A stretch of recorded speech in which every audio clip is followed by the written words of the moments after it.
bisexuals, people are transsexual, transgendered.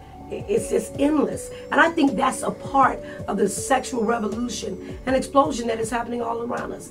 People are allowing themselves to not be confined by many standards that we used to think.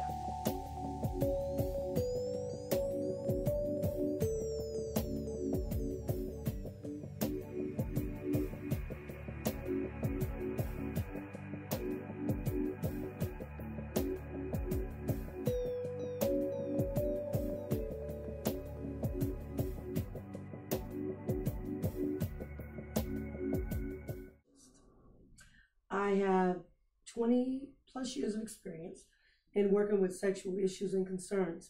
As a licensed clinical social worker, I work with any issue related to your psychological functioning, diagnosed in the DSM-5, and I provide treatment, psychotherapy, and those kinds of treatments for people with psychiatric problems or suffering from mental illness. As a clinical sexologist, I treat and diagnose any issue related to your sexual concerns or your sexual functioning. Dr. Sheafe, you have a practice in Hampton, Virginia called DQS Communications Healthcare Group. Can you tell us a little bit about DQS? DQS Communications is my private outpatient practice. I have about 20 clinicians on staff. We treat post-traumatic stress disorder, substance abuse, we treat depression, we treat bipolar disorder, we treat women, we treat men, we treat women, we treat children, people of all ages. And I specialize in treating the sexual issues and the concerns that we have there. Do you do group, individual? What exactly do you do? I do group, I do individual, I do families, I do couples, marital counseling, and trauma treatment. I've heard of a psychiatrist and a psychologist, but most people have never really heard of a clinical sexologist. What exactly does a clinical sexologist do? A clinical sexologist is a highly trained discipline that uses many resources of physiology, psychology, anthropology, and as such, in a way of delivering treatments to their clients that are focused on their sexual concerns or sexual issues. So what I do is I diagnose from the DSM-5 psychiatric issues that are related to sexual functioning, such as erectile dysfunction, premature ejaculation, orgasmic disorders, and desire disorders in women and men. And also other issues that may be related to things like trauma, like military sexual trauma. And we provide treatment to those individuals, especially people that may be having issues around their body, issues about themselves sexually, their sexuality, have problems in attaining sexual satisfactions as a couple, as an individual. And what we provide is we provide counseling, instruction, and more importantly, education and guidance when we're treating individuals with these problems. So what exactly would be the difference between going to a regular therapist and a clinical sexologist? Well, let me answer that question in two ways. Well, you can have regular therapists, of course, like myself as a licensed clinical social worker, that would be able to see or indicate or through therapy see that a person has a sexual problem or identify a person with a sexual issue like premature ejaculation or some sexual dysfunction or orgasmic disorder. And when that's identified, they have to have the specialty in treating the issue, which most therapists don't have. So as a clinical sexologist, it would be like going to a regular doctor to get a checkup. And then you see the doctor and the doctor says, well, you have gynecological problems. Well, you wouldn't go to the regular medical doctor as a female for gynecological problems. You would go to the specialist. You'd go to the doctor that specializes in treating whatever your issue is. As a clinical sexologist, I specialize in treating sexual issues and concerns. So I have specific tools and techniques that I use in the treatment of sexual issues and concerns that are diagnosed that other regular therapists are not trained in and do not possess or have. So that's the difference.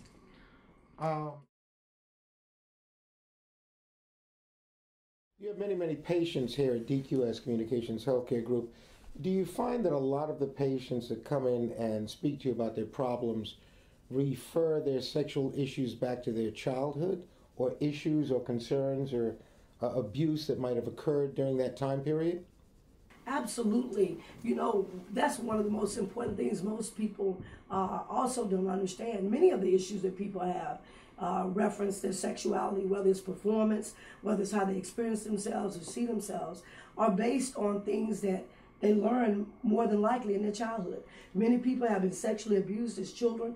Many people have never been educated about themselves sexually, or about their bodies, about their sexuality. I mean, take a look at it. In America, for example, you have many schools that still are not talking to children at all about their sex. And in fact, it's not even really condoned across the educational lines. And I think that's a major problem in our education system.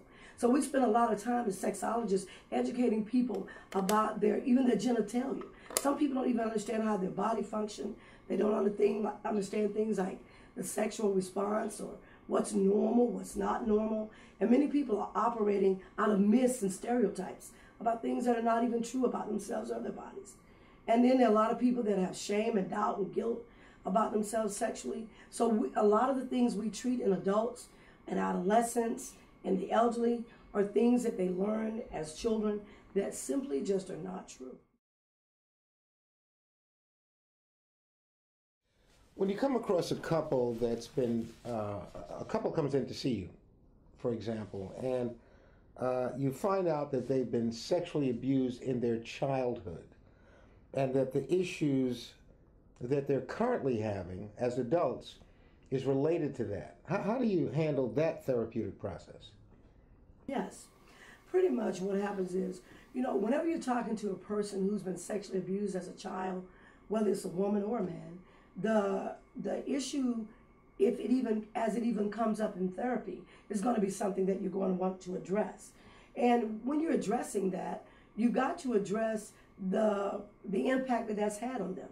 You know, and anytime something has happened to you, you're still the same person that grew up. If you were the boy that was sexually abused or the girl that was sexually abused, you're still that person as an adult. If those issues have never been addressed, I would have to hear how how it's impacted you. I mean, how do you see yourself sexually? What is it doing to you sexually? And most of the time when you talk to people, they realize that they may have issues related to intimacy, trust, and safety when it comes to sex, when it comes to their partners, that they've never even discussed with them. And they know it stems back from the childhood. I've even talked to people that are in their 60s and 70s. And what they've been suffering from are issues that were related to being sexually traumatized or molested as a child. One of the things that people don't understand either about sexual abuse and a child being sexually traumatized, most people think you're talking about penis and vagina sex. No, molestation. Molestation could be anything from touching, groping a child. It's how that child processed that, how that child was affected by that. That impacts them. You know, just like we develop from being a baby to being an adult, we don't just develop in our development as far as our interaction with people, how we see ourselves and how we grew up. You have a sexual development as well. You know, as I'm growing psychologically, so do I develop sexually. And from my perspective, so does one develop spiritually. Whenever there is a traumatic event that happens around a child's sexual development, that is impacted, that is interrupted. And if it is not addressed early enough, if it is a flaw in their thinking, if it's a flaw in their perception of themselves, how they experience themselves, what they know about themselves, it's going to impact them as an adult. Throughout the world, there are millions of people that have been abused sexually. Are you finding an increase in the amount of men that have been sexually abused? Are there as many men that have been sexually abused as women? What are your feelings on that based on your study in this field? Oh yes, let there be no doubt that when it comes to, let's talk about the reports of sexual abuse. Everyone knows a number of issues. When you talk about millions of people that have been sexually abused, those numbers are reported, are very much underreported. There are so many people that have been sexually abused that have never told anyone, and some may never tell anyone.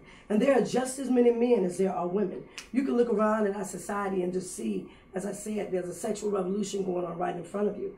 And when it comes to the sexual abuse of men and women, I think about a case that I had in particular. There was a man that was 70 years old that I was speaking to, my client, and he had been sexually abused as a young boy. And he had never told anyone. And this had impacted him in all of his relationships. It had caused him 4 or 5 marriages, because when it came to issues of intimacy, he felt inadequate. He felt like it would be found out that he had been sexually abused. And then what he would do is he would re-experience the trauma over and over again. Like when there were certain ways that his wife would kiss and touch him, or attempt to be engaged with him intimately and sexually. It would trigger his thoughts, and he would have actual meltdowns. Do you actually know that there was, one of the things I'll tell you, he even avoided having sex with her. So there would be times that he would pretend he would sleep, looking at television, doing anything other than getting in bed with her, because he felt so inadequate, he felt guilty, he felt shame. And he allowed those marriages to end with those women thinking that he was having affairs. And the point was, sometimes he had problems functioning because he could not get the memory out of his head. There were times he was having issues because what he also did was he would re-injure himself in the way that he had been sexually abused and violated with objects or things. And he had such great pain. And when I saw him, he was ending the 5th marriage. The women that you see who've been sexually abused, can you elaborate a little bit on that? The issues and concerns that come across in that arena with women are the same as with men, or as anyone that's been sexually abused. The issues are related to trust and safety.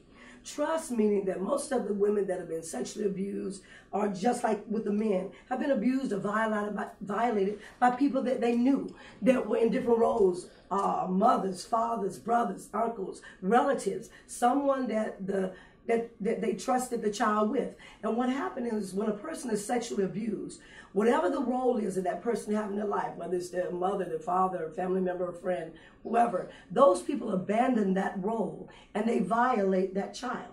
What happens is trust gets violated. So I don't know who to trust.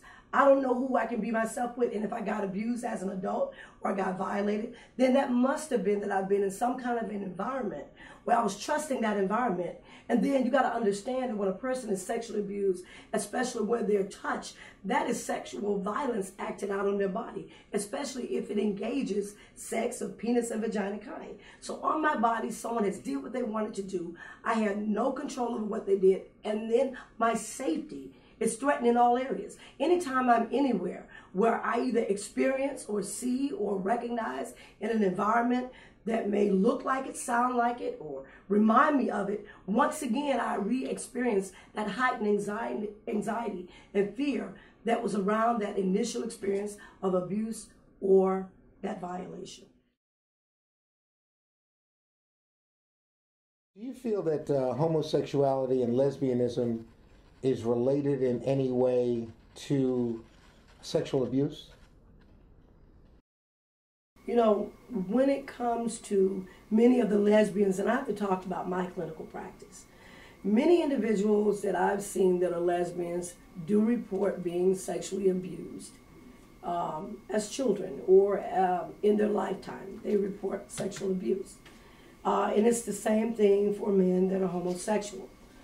But to say that, so there is some correlation in my mind of people that see themselves as whose sexual preference is now being homosexual or being a lesbian, that is related to the fact that they were abused and they have trust and safety issues. Yes, I would have to say so.